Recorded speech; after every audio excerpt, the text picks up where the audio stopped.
Welcome back to part 3 of your personalized vault tour. Again, I'm your host, Andy. Let's get right to it. We have an embarrassment of riches. You can't even see, we've got a couple of James Hetfield cars here. Put over there, we've got some customized cars, and we get to muscle cars.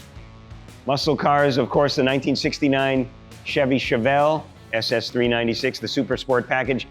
And of course, we've got the Ford Mustang, 1964 and a half model. They did not expect to sell as many as they did. By 2 years, they'd already sold 1 million. To compare that to the Ford Thunderbird, it took 17 years to sell their first million. This year represents the 60th anniversary of the model, by the way. And now we come to the reason we're here, hot rods. In the late 40s, Robert E. Petersen, his friends called him Pete, he began Hot Rod magazine. 46 years later, he had a couple dozen magazine brands, including Motor Trend, Rod and Custom, Hunting, Guns and Ammo, Motorcyclist, Mademoiselle, Tiger Beat, Teen, Sassy. He did very well, but it started here. And we have more Hot Rod Amber Award winners. That's America's Most Beautiful Roadster than any other location. We have 10 of them out of the 75 years from the Grand National Roadster Show. We're lucky to have them. And you're gonna see the icons. You're gonna see Big Daddy Ed Roth, 1959 winner. That's the Outlaw, which he basically built. You have the Roy Breezios replica of the first car to appear on Hot Rod magazine, done for the 50th anniversary of the magazine. And you have one of the great builders, Boyd Coddington. Some call him the godfather of customization. There is his Illuma Coupe, which is a hand-built aluminum body. And here is Cadzilla. Many people come here, they know of Cadzilla. 1948 Cadillac Cedarnet was the beginning of it. And in 1989, it took 6 months for Boyd to build. It's a Larry Erickson build.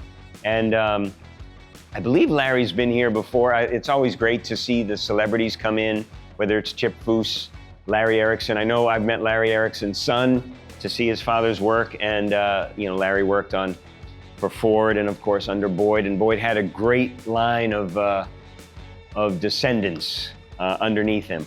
One being Larry, Chip Foose, of course, Tom Taylor, who when Cadzilla was done, and it's named because ZZ Top, Billy Gibbons commissioned him, and the two Z's are for ZZ Top. And when this was done, it was featured in a couple music videos and magazines. And at one time, a journalist called it the greatest transformation of any car he'd ever seen. And if you looked at it today, if I told you this was done last year, you'd believe me. In terms of customized cars, if there was a list of tops, this would consistently be number 1 on the list. But Tom Taylor said, oh, Cadzilla, challenge accepted. And he designed Frankenstewed. Boyd didn't have time to do it, so Tom Taylor took it to Greg Fleury Hot Rods in Minnesota, and it took 6 years to have this with parts from Studebakers between 1947 and 1951, highlighted by the Studebaker Starlight. And then these hot rods, you'll notice the different eras of hot rods. From the late 80s, you notice how they loved their bright colors and flames. This is George Barris and Steve Swaha and Gene Winfield. They all did this one with Tony Nancy doing the seats. We have the first, that one right there is not a hot rod. That is a 1964 Chevy El Camino. It's called Blind Faith. It was done by Harry Bentley Bradley, who was a General Motors employee, a designer, and he was working on the 3rd generation of the El Camino. But he was hired away before the 3rd generation came out in '68. He was hired by Mattel, a toy maker. Why did they hire a car designer? They had an idea for these little cast iron models of cars.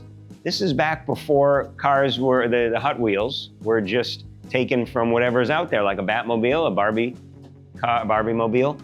Greg did 14 of their early models when the models were just original designs. And then he went back and he took a 2nd generation of the El Camino and he made it his own. He created his design and turned it into a car with a rear engine Oldsmobile V8 Tornado engine there. In 1969, the Amber Award winner was done by Mike and Art Himsel of Northern California. They called it the Alien because we had just gone to the moon and they wanted to represent that. Now we have something truly special. On the National Historic Car Vehicle Registry, there are about 35 cars. They add 2 every year. And one of those cars is this car here, Gypsy Rose. Now we have two cars that are on the National Historic Vehicle Car Registry in the museum. It's a '64 Impala, and it was done in 1974 by Jesse Valadez. And even though low riding, which was a cultural movement to mirror or to really oppose hot rodding, one wanted to go hot and fast, and low riders wanted to go low and slow. They didn't want you to miss them. And so even though it was around for about 25 years, as people started building both cars after the war when they came back as military, with military salaries and mechanic training, so they could build their cars. A quarter century later, there was a TV show called Chico and the Man, and it starred Freddie Prinze Sr., and he knew Jesse Valadez, and he said, "You've got to have Jesse's car in the opening credit sequence." The song was sung by Jose Feliciano, and there is a 5-second clip of this car going down Whittier Boulevard, and people stood up and took notice. Low riding is now global, including Japan, Brazil, some in Australia, all because of Gypsy Rose. People come from miles around just to see that car. Now we're going to go to the Hollywood section over here. So we have Hollywood cars on every floor, basically, except the first floor. So down here in the vault, which, by the way, the vault it began in 2011 being open to the public, but before that, it was just excess storage. We had more cars than we could display. And still to this day, with over 400 cars on any given day, we have more cars than we can display in the exhibits upstairs, so they reside here. We used to have a guided tour, and you can still get those, they're available, but we allow you to come down here and go through what we call open roam. And so we have some Hollywood cars that we just don't have room for upstairs. And you can go past the Blade Runner car. Now, I know many people, this is one of their favorite movies, 1982. It was done by Gene Winfield. And you'd be surprised, looking at this car, I'll give you a moment, what chassis do you think he used for this car? You can pause the video, but I'll tell you, it's a Volkswagen Beetle. Very low center of gravity and stable. And so this was the non-commissioned spinner that Harrison Ford rode in the 1982 version of the movie. That was actually on the ground. And Gene Winfield, one of the great builders of all time. And another one, of course, George Barris. This is a 1946 Ford that was used. The model was used in Grease Lightning. This is a replica that was used for promotional purposes. And it is hydromatic, automatic, and systematic. Another great builder, Dean Jeffries. We saw his Coyote before, and he had a busy 1966 when he was asked to do Green Hornet, and this is a 66 Chrysler Imperial. You notice the Virgil Exner design. We mentioned him as the Chrysler design boss who kind of conceived the forward look. Like the Eisenhower limo had that, and this, anytime you see this big nose, it's an Exner. And so Dean Jeffries was asked to do the Green Hornet and the Monkey Mobile that Pontiac GTO used in one of my favorite series, The Monkeys, in '66. He was also asked to do the Batmobile, but he was too busy. That went to George Barris. Dean Jeffries did okay, though. Now here is a 1998 Volkswagen New Beetle. The New Beetle's really a Volkswagen Golf, but they're getting back to, they hadn't done a convertible in a while. I talk about movie cars and movie stars. This is a movie car. It didn't have much to do with the hero saving the world, but it did help Volkswagen immensely because they hadn't sold convertibles in a while, so it did up sales. This was featured in the second Austin Powers, The Spy Who Shagged Me. Here is an Exner. It is a 1960. It is a concept car done by Virgil Exner, and you'll notice all his hallmarks, the forward look, tail fins, aesthetics, that was kind of his thing. And here, I'd say you could call this a TV star. It's a 1982 Ferrari 308 GTSI, and it was Magnum PIs. Tom Selleck sat there. And the reason I call it a TV star, the rumor is that, Tom Selleck at 6'4", remember his socks were up here and his shorts were up there, and he had to step down to get into the car, and he was peeking up like a giraffe on a sit and spin. So he went to the producers, as legend goes, and said, yeah, we're gonna need to get a new car. This just isn't working for me. And they said, well, we like the car. We could get a new lead. And he said, all right, we'll do some things. I can be fine with it. And, he popped his hat on so it didn't look like he was hitting the roof, and he would open the roof, and they lowered the seat all the way, pulled out the rail and stuffing. Then he had a good career as Magnum.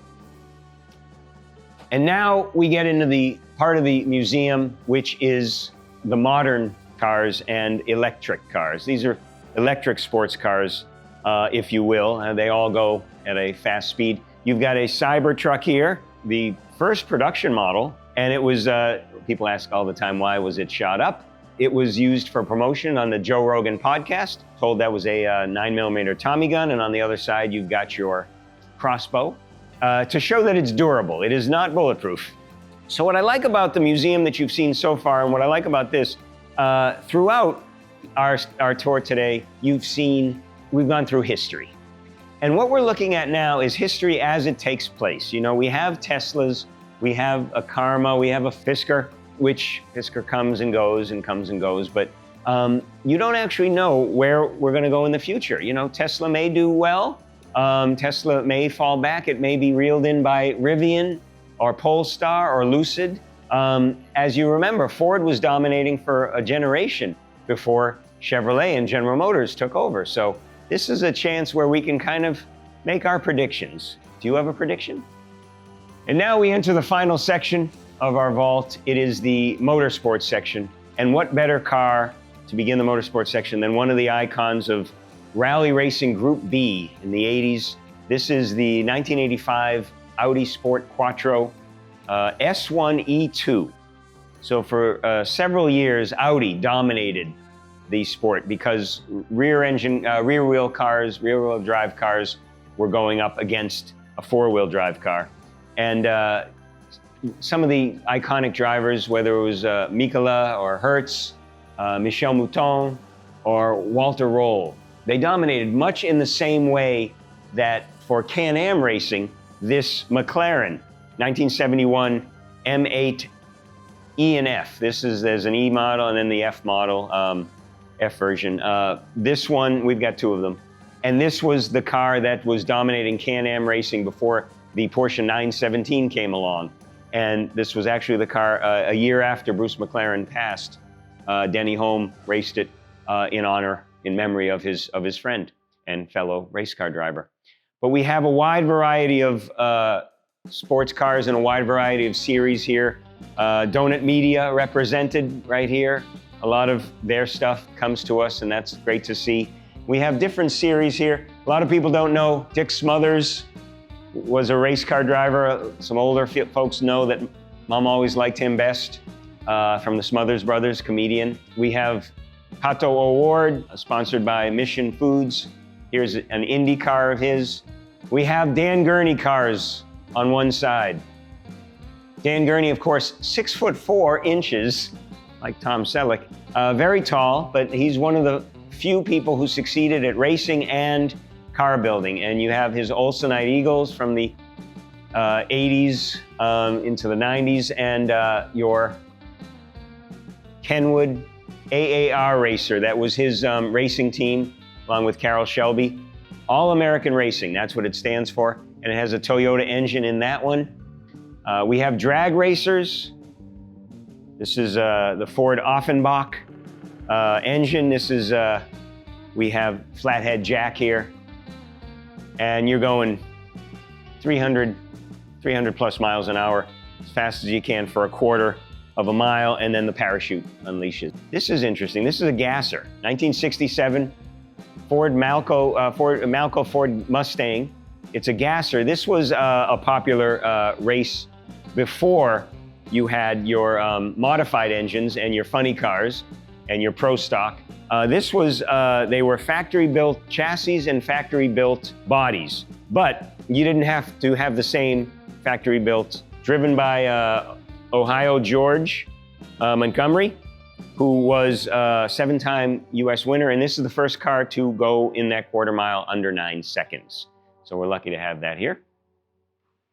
And then we have an AJ Foyt car. We have more Indianapolis 500 racers. We have a land speed car here.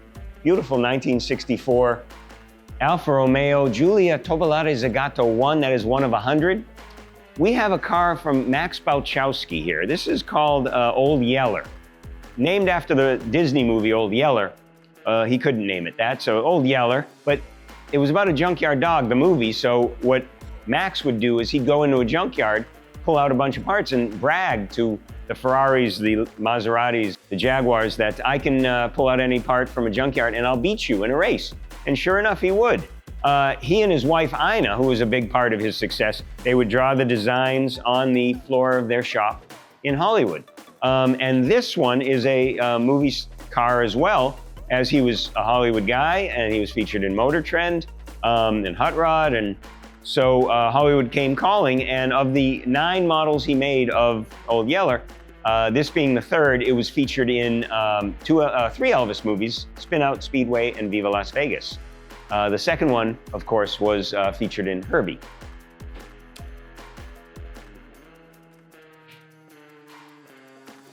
And now we have the Legends Room, the Phil Hill Legends Room, recently renamed after racing legend Phil Hill. It is a revolving exhibit that we have here. It is part of the vault, but it's a revolving exhibit. We had Maranello Dreams before with Ferraris. We've had Porsche pole position, and now we have F1 cars, so come on in. This is the Phil Hill Legends Room, named after legendary race car driver Phil Hill. And right now, it's a revolving exhibit. Right now we have Formula One cars graciously loaned to us from one of our board members, Juan Gonzalez, who's the sponsor of the McLaren race team and the CEO of Mission Foods. So we have cars from 1987 all the way up to 2023. These are the show cars. So they are replicas of the ones driven in the races by the drivers you know. And you'll notice how in the earlier days, 87, they're heavier, smaller, they have more horsepower, and they're less safe. As you go here, you'll notice as the scoops get more dynamic and the downforce keeps these cars not only on the ground, but if you, at the speed that they go, if you go up a loop, you can actually drive upside down. Just don't put your foot on the brake. And you'll notice the halo keeps everything more safe. So they're in carbon fiber bodies, so they're more safe now. They're lighter, they're bigger, and they can go faster with less horsepower. Well, that's our new and improved vault. I thank you guys for sticking around with me this whole time. I do hope you enjoyed yourself. Again, my name is Andy. I'm one of the tour guides here, and please, we hope you visit us in person. Come down and say hello. Until next time, enjoy your ride.